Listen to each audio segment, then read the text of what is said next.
Hello बच्चों, welcome to class. आपका platform में आपका स्वागत है। बिना देर के आज के क्लास को स्टार्ट करते हैं। आज का क्लास जो होगा वह भी चैप्टर 1 इतिहास का ही होगा, बिहार बोर्ड के क्लास 10th के बच्चों के लिए। चलिए आज के क्लास को स्टार्ट करते हैं। आज उसी का आगे टॉपिक का चर्चा किया जाएगा, उसी का आगे का जो बात है वही बताया जाएगा आपको। ठीक है। फ्रांस के जो 1830 में फ्रांस में जो 1830 की बात हो रही है, जर्मन राष्ट्रवादी भावनाओं का कुछ हवा जरूर दी। और क्या हुआ, सैक्सन, हैनोवर आदि राज्य जो है लोकतांत्रिक विद्रोह होने लगे, और परंतु प्रसा और ऑस्ट्रिया ने मिलकर इसे कुचल डाला। ठीक है। और 1848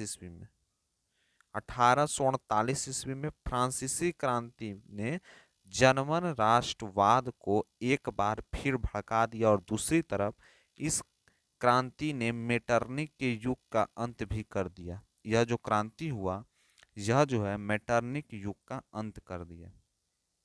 और कौन सा क्रांति हुआ, तो फ्रांसीसी क्रांति ने। कौन सा क्रांति, फ्रांसीसी क्रांति। इसी समय जर्मन राष्ट्रवादियों ने वान गॉर्गेन नेतृत्व में मार्च 1848 को पुराने संसद की सभा फ्रैंकफर्ट को बुलाया।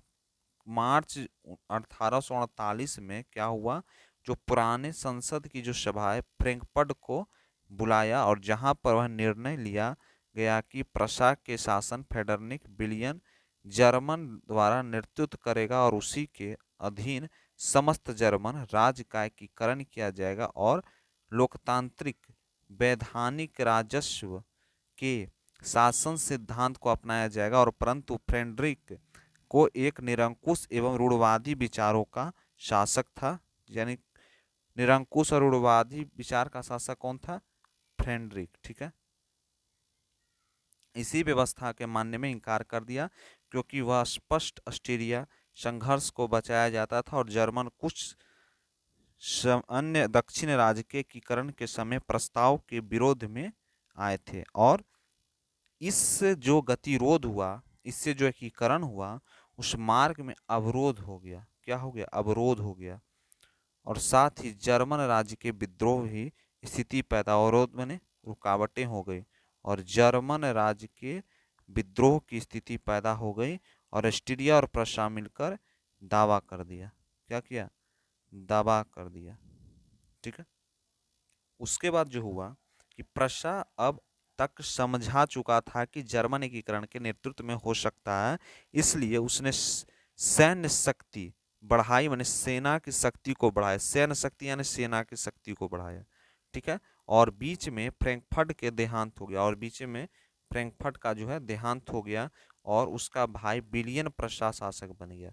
और विलियम राष्ट्रवादी विचारों का पोषक था। उसके सुधार के फलस्वरूप जर्मन के औद्योगिक क्रांति की हवा तेजी हुई। औद्योगिक क्रांति क्या होता है, औद्योगिक यानी बहुत ज़्यादा मात्राओं में उद्योग का निर्माण होना, यानी औद्योगिक क्षेत्र का निर्माण होना, यही औद्योगिक क्रांति होती है। या कोई क्रांति नहीं है, यह उद्योगों का निर्माण करना ही औद्योगिक क्रांति के अंतर्गत आता है, यानी उसे ही हम औद्योगिक क्रांति कहते हैं।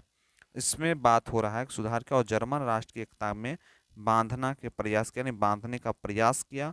और विलियम के एकीकरण को उद्देश्य से ध्यान में रखकर कूटनीतिज्ञ बिस्मार्क का अपना चांसलर नियुक्त किया, यानी कूटनीतिज्ञ बिस्मार्क को अपना चांसलर नियुक्त किया। तो आज बार इतना ही, मिलते हैं क्लास में। अगला जो क्लास होगा बिस्मार्क के ऊपर होगा। Thank you.